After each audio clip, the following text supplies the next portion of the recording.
Welcome back. Are you sure you aren't real? No offense, but I kind of get the same smartass vibe from you as I do from the responder. Like, har har, I have the same basic personality as Dirk, but without any accountability or anything, so let me just be kind of flippant and mess with this Jake fella's head. You know what I'm saying? Yes, that's a surprisingly decent observation about me. Yeah, see, I think I maybe went a little too good of a job brain cloning you. This is way too much like talking to the real fake Dirk. Holy cow, what a dumb sentence that was. I mean, you did a good job. A perfect job, in fact. Untapped potential, remember? I don't think one of Dirk's splinters could exist nearly as well in anyone's mind other than yours. You see, I don't know. The vibe I get from this Dirk is that he is so much more supportive of Jake than the real Dirk. Than the original Dirk. OD, original Dirk. Well, that's just spiffy for me, but I'm starting to feel somewhat like I'm being haunted by you now. I just want to talk to my real buddy. And by real, I just mean the original guy. What do you even want to say to him? I don't know. It's not like you can keep any secrets from me here. I pretty much am your brain. Oh, no, don't say that. It's so weird. You do realize he's coming for you. Dirk, in the real world. The man has his designs. Yes, I know. Want to talk about it? With you? No, that's like talking to him about it, which is like really jumping the gun, I think. What better chance is there to try talking about it than with a stunt double for your hyper-aggressive suitor within the safety and privacy of your own mind? But I can't yet. I just can't. There are some feelings I'm not sure how to put into words yet, and doing it in front of you, whether you're a stunt double or brain puppet or whatever, it just makes me feel uncomfortable. So there are feelings you don't want to try to put into words, even while you are dwelling entirely within the realm of your own mind. Yes. What's so hard to understand about that? What about the spider ghost? Huh? The girl you saw.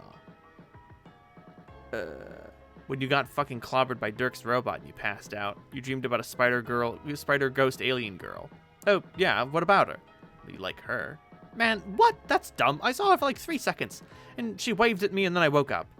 Yeah, and it took all of those 3 seconds for you to fall in love with the cute spider ghost. Why do you keep calling her a ghost? 'Cause she's been dead for a zillion years, dude. Oh, well, holy shit.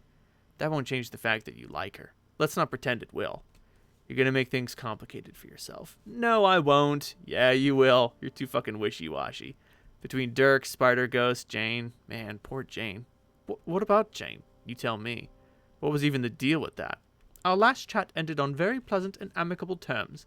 She was upbeat and chipper as ever. I failed to see what reason one might have to feel sorry for her. Yeah, you totally read her like a book. Really handled that conversation like a champ. Wait, didn't I? Look out, bitches. It's Jake Casanova Lady Slayer English. He's packing heat, and is frequently able to parse the literal meaning of what things women say. What are you getting at? We're running out of time. She'll be here soon.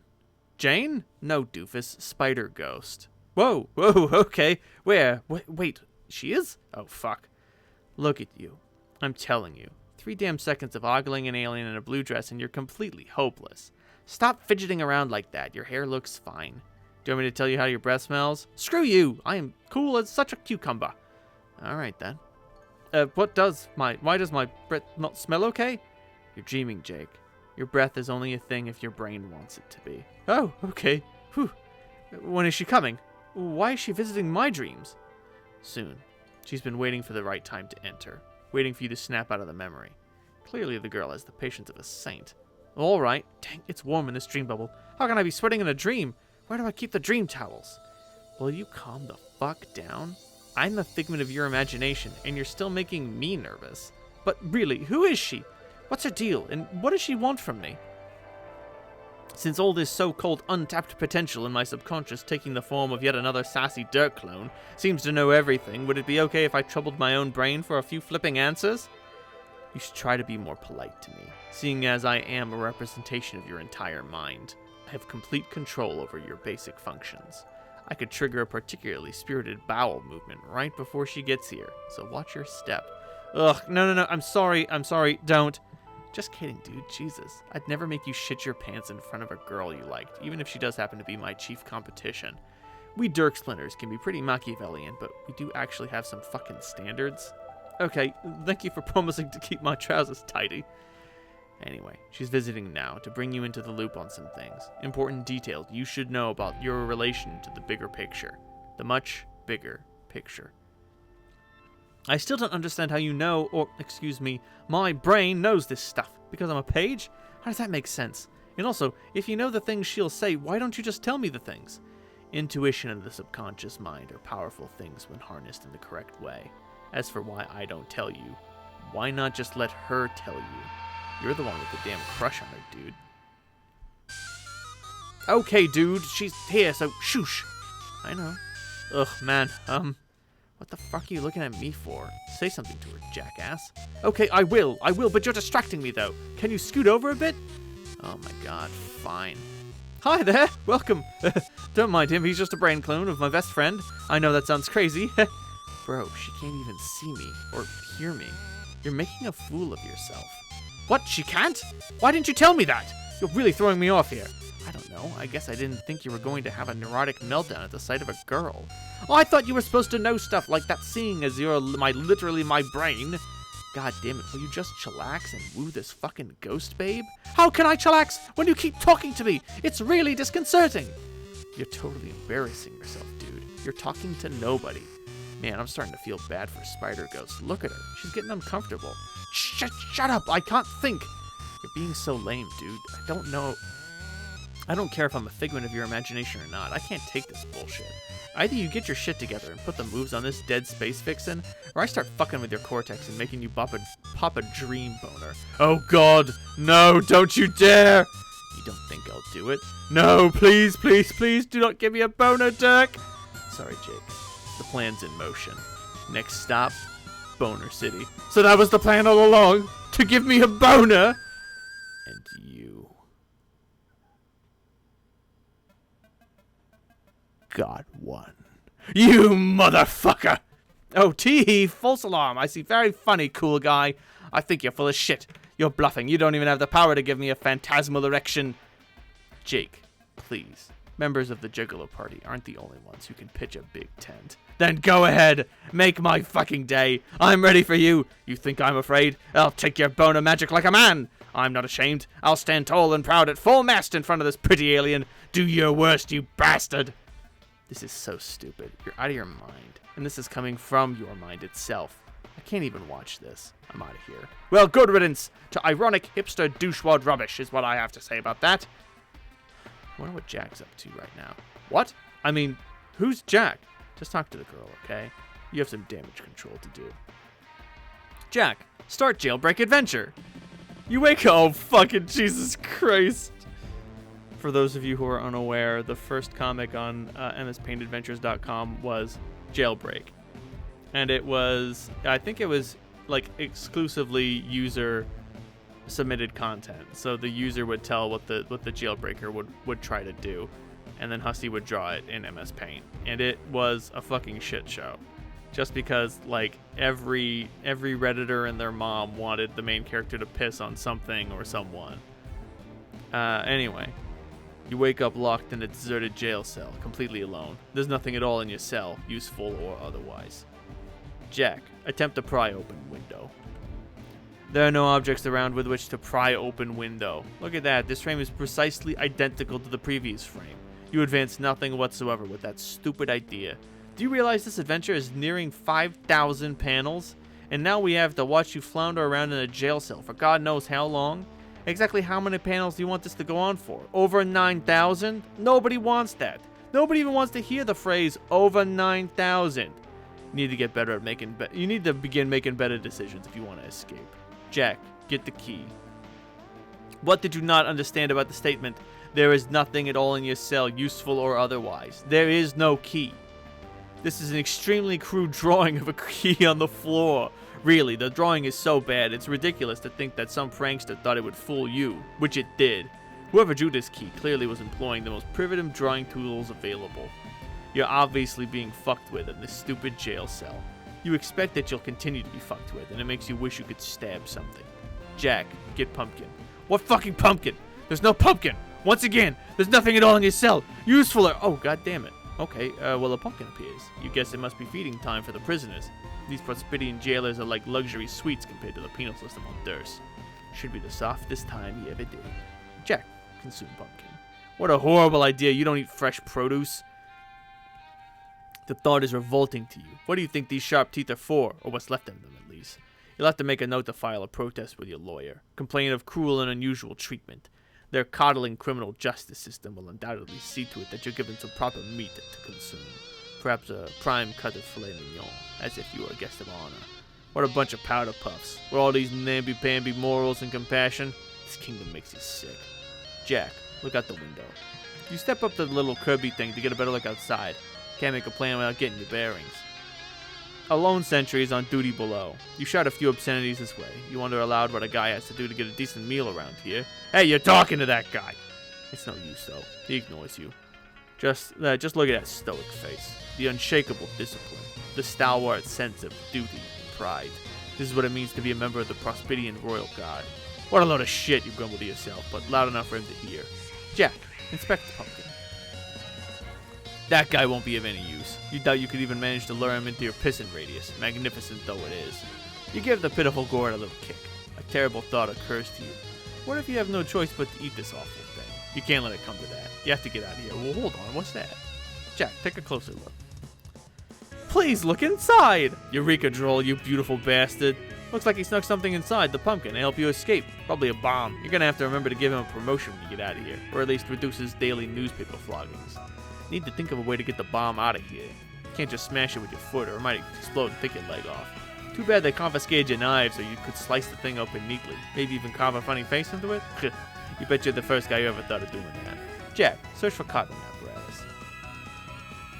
Hang on, you remember seeing some pointy window things just outside the window. Luckily, both kingdoms are totally covered in pointy things. You can't swing a dead cat without impaling it on one. Jack, take the pointy thing. You snap off a golden pointy thing. Should be sharp enough to do the trick. Jack, caught pumpkin. It slices through the meat of the vegetable like a sharp spire through thick squash. This is working so well. Who the hell needs a trusty knife when you're this resourceful? Fuck knives. You take it back. You can't stay bad at knives. Huh. That's weird. Jack can't use a metaphor. His metaphor is like a sharp spire through thick squash, which is like literally what's happening. Oh, I'm sorry, a simile. He can't use a simile without describing the same thing that's happening.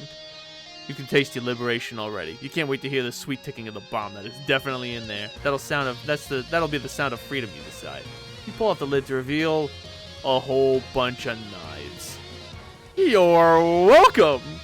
God damn it, Droll. He's not the sharpest tool in the shed. Although now that you think about it, he might be by default, since he just sent you all the sharpest tools in the shed. Ah well, you can probably get some use out of these. You never once been disappointed to receive a pumpkin full of knives, and you're not about to make an exception. Jack, empty pumpkin on floor. You take a quick inventory of the smuggled contraband. Hold on, looks like he snuck something else in the pumpkin under all the knives. Something compromising. Jack, examine compromising material. The droll knows what it's like to spend long, cold nights alone in the clink. A man needs a little reading material to keep him company, if you know what he means. If your skin wasn't made of polished jet black carapace, your cheeks would be turning bright red. No one can ever know about this. You must destroy the evidence, or disguise it somehow. Jack, forge blade out of illicit literature. None shall be the wiser. It's the perfect crime. When you bust out of prison, you should be locked right back up again because of how perfect this crime is. Jack, throw a knife down there to get that guy's attention.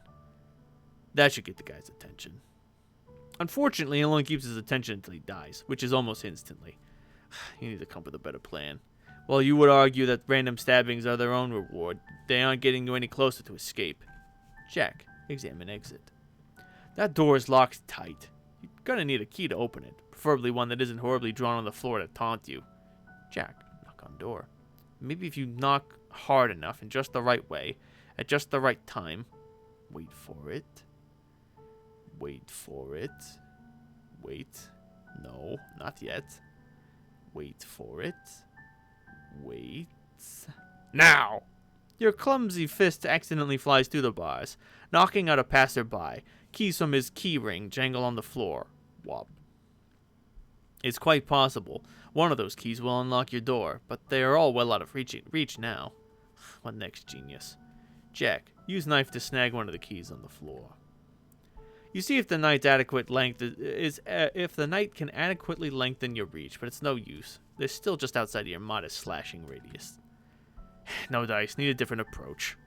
Wait a minute, another guard notices your unauthorized tomfoolery and radios for backup. Jack, beckon other guard over. He looks none too pleased by your misbehavior. This will surely result in reduced rations. You can expect to find a slightly smaller pumpkin in your cells come Skyrise, mister. You keep beckoning him. Just a little closer. A little closer. Jack, convince second guard to pick up keys for you. Use a little persuasion to see if you can get him to... Jack, no! This is not how you convince someone to do something. You're supposed to save the stabbing until after you intimidate him into doing what you want. How exactly is a dead guy supposed to pick up some keys for you? Real smooth, Jack. What's the plan now? To bury the keys under a growing pile of torsos? This is turning out to be the second shittiest jailbreak attempt anyone's ever seen. Jack, look around the room. The only remaining thing in the room worth noting is the other corner of your cell. Just a transport pad prisoners are supposed to use as waste receptacle. These were decommissioned in Durst prisons a long time ago. Too many prisoner suicides and severed heads showing up in the waste bins. None of those auto decapitations were authorized with the right paperwork, so privileges had to be suspended. You hear the door open and slam shut. Someone else is in your cell. Jack, welcome guest. Looks like the sentry phoned downstairs for a little muscle. It's one of the regular lugs they use to keep the gen pop in line. This guy has an itchy baton wrist, and that look in his eye, you know all too well. He's not leaving this room until one of you is good and bloody. Jack, be the other guy. You attempt to be the other guy down here, but you can't because this guy down here is dead. But it does serve as a convenient cutaway for the vicious beating that's currently taking place in your cell.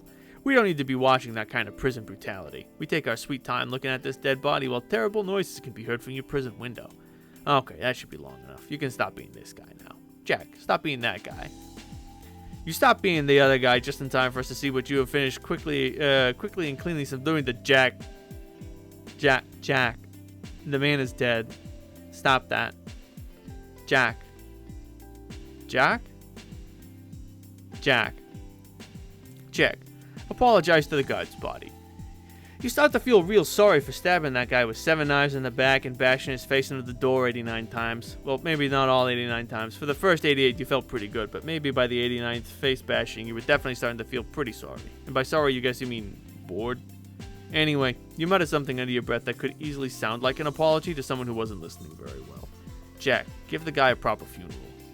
Whatever the state of your contrition might be, there can be no question about it. A man dedicated to royal service deserves a proper and dignified funeral.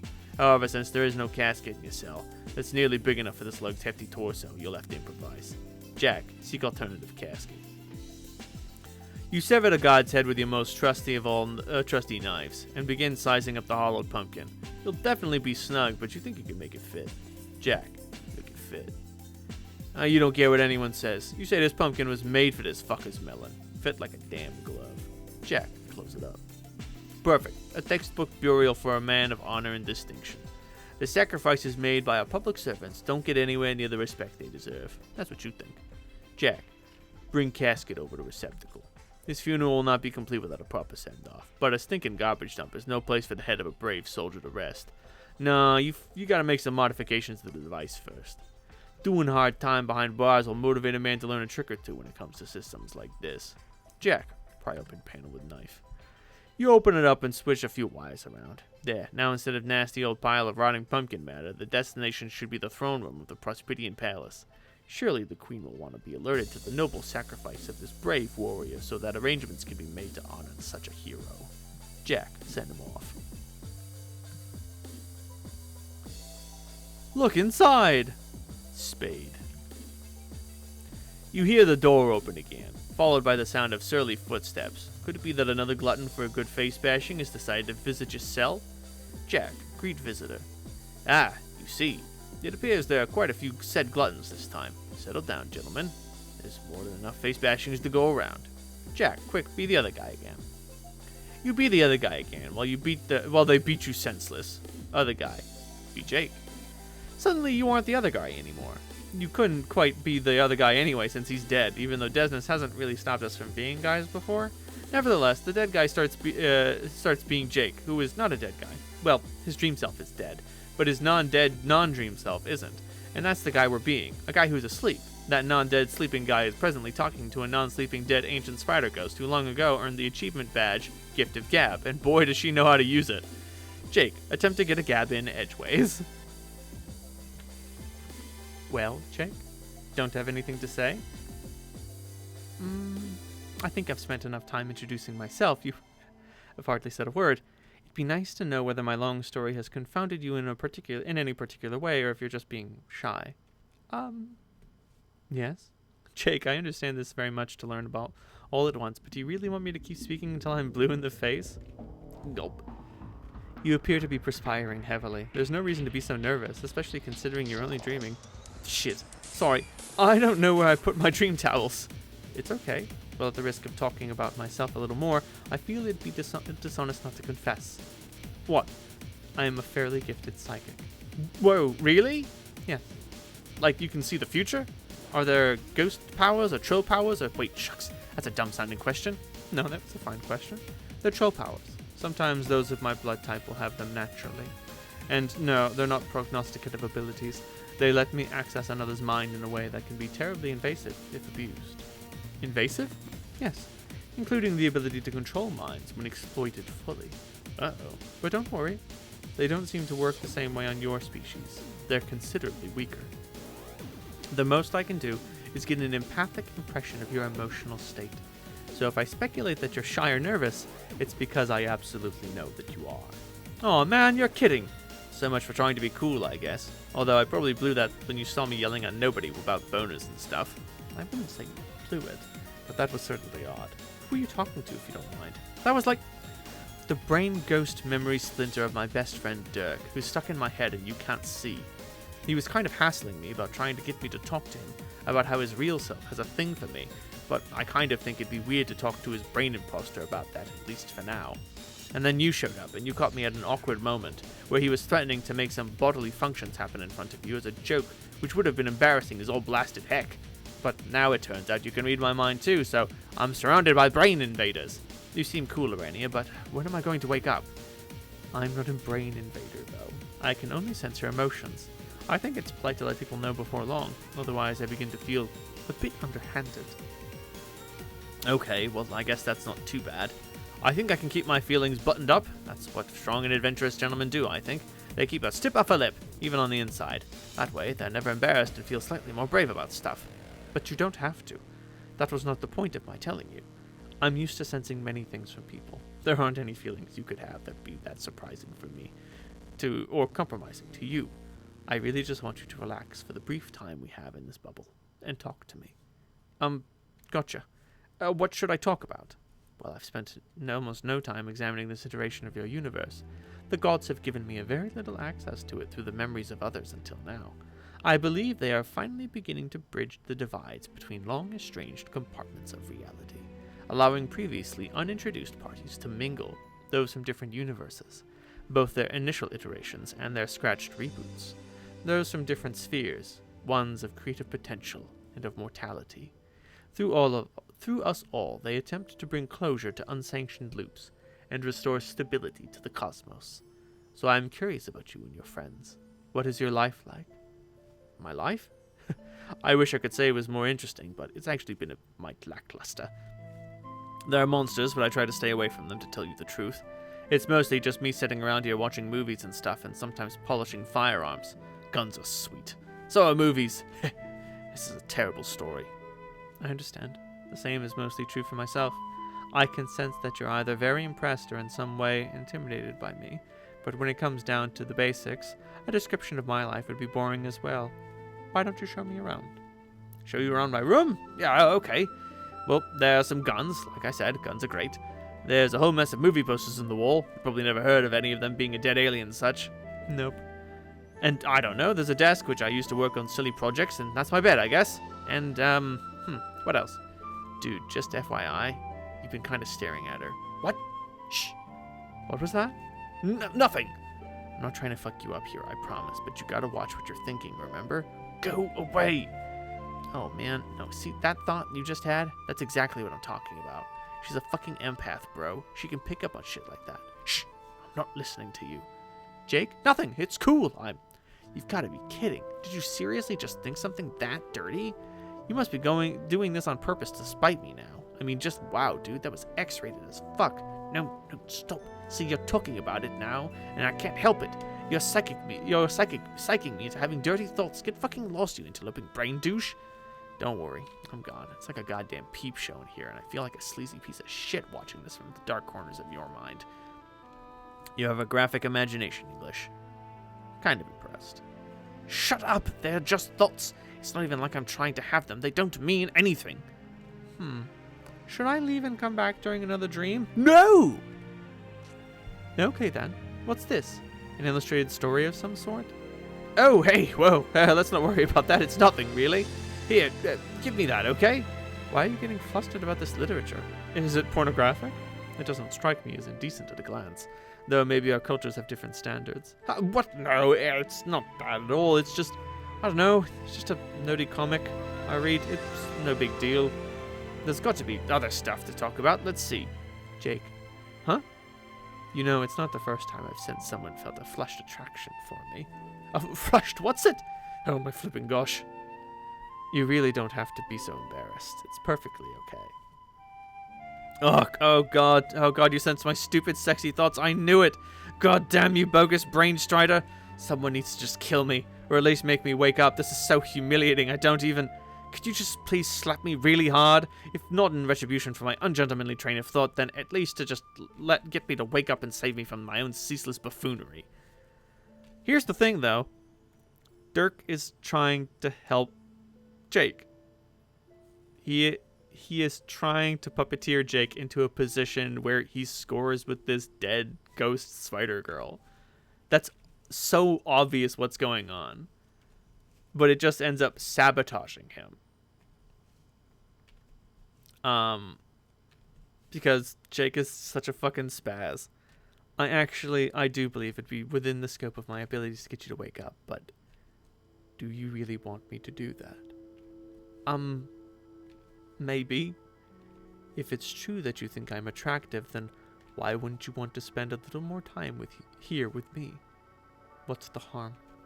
Are you really in such a hurry to leave and feel sorry for yourself for no explicable reason? Well, no. I already told you, Jake. I'm used to sensing many different types of feelings. It's given me a different perspective on emotions than most have. For most, the feelings of others are often a mystery, so they're prone to speculate and paranoia about the motivations of people they meet. Prone to speculations and paranoia. The emotions of others can seem like such well-guarded mysteries. People begin to believe that's how their own emotions should be treated as well. So when someone can read their thoughts easily, it feels like a violation. But to one accustomed to reading these thoughts, there isn't the same perception of violation or secrecy. It's more like examining other self-evident facts about a person, like taking note of their appearance. It's still hard for non-psychics to understand this, though. Even if you explain it to them, it can lead to some awkward relationships, unfortunately. I imagine it would. So you've sensed it when the other fellows have got the hots for you, eh? Fellows, yes. And ladies. It's happened. Yowza! You must have been popular, I guess. Oh no, not really. The fact that I've been the fleeting object of attraction to a handful really paints the wrong social picture of me, I'm afraid. That's hard to believe. It's my experience that people very often underestimate their own likability. I sense that feeling all the time. Probably because they're in the dark about others' thoughts. They're usually in doubt, so they frequently err on the side of pessimism. In many cases, they would be surprised if they knew how many around them were open to friendship, or possibly something more. I would venture that if you had such a sense, you even might be surprised yourself. Ha! Well, that's a laugh. I'm quite sure my only suitor is my best bro, and even then he's such a jumbled, stupid puzzle of unfathomable ironies, I'm not even sure about that half the time. I wish I had your powers. That would be top-notch. I'd be parked in the corner of the relationship lane in Easy Street. I could kick back in my eligible bachelor's limousine and never fuck up or ever say anything awkward like I have been doing non-stop for this entire dream. Let's not get carried away. That certainly does not describe my experience. You would think being able to sense the occasional attraction from others would be advantageous and inspire confidence in yourself. And it's nice when that happens, sure, but then you feel the negative emotions directed at you as well. And even if they're less common than the positive ones, you have a way of dwelling on them and magnifying them far beyond their real significance. It's funny how an ability that should give you all the advantages in the world over others can lead to you to feel worse about yourself than if you never had them. You put all your energy into thinking about people who the bad feelings about it, instead of the good, and you try your best to fix things. But usually it just makes everything worse. People think you're overbearing and needy, and they don't understand what it is you want from them. I can see why it can drive some with my abilities to abuse the power. Fortunately, I have been able to resist such temptations. So there are other people on your planet who do that. On the world where I was from, it was quite rare. Only a few criminals and outcasts would. But in the second iteration I mentioned, it was commonplace. Like I said, things were very different. In my world, though, the higher castes have a lot of responsibilities. It wouldn't be right to abuse my powers. So you were in the higher caste because of the hemospectrum thing you mentioned? Ah, so you were listening to my lengthy preamble. I heard all of it. I was just, well, go on. Yes, blue bloods like myself were higher than most. The job of each blood caste was to serve the needs of all those below it. We were to use our progressively greater longevity and wisdom to help the lower castes learn and grow, to listen to them, and try to provide whatever they were missing, like a hierarchy of caretakers with increasing social responsibility. When the order functioned in harmony, our civilization would flourish. That sure is a neat-sounding science fiction utopia. Wait, I mean science reality. But then it all went to shit because of the meddlesome demon? Yes. The demon you say I'm supposed to defeat. Yeah. Hang on. Would that be the same demon I'm named after? Who told you that? I guess technically my own brain did. That's interesting. I wasn't planning on mentioning that. Or at least not just yet. Why? There's no reason to prematurely overcomplicate an already complicated tale. All the facts will fall into place in due time. Yeah, but it's true, right? More or less. I think you'll find that Arrhenia's planet sounds utopian, but an upside down pyramid still sucks.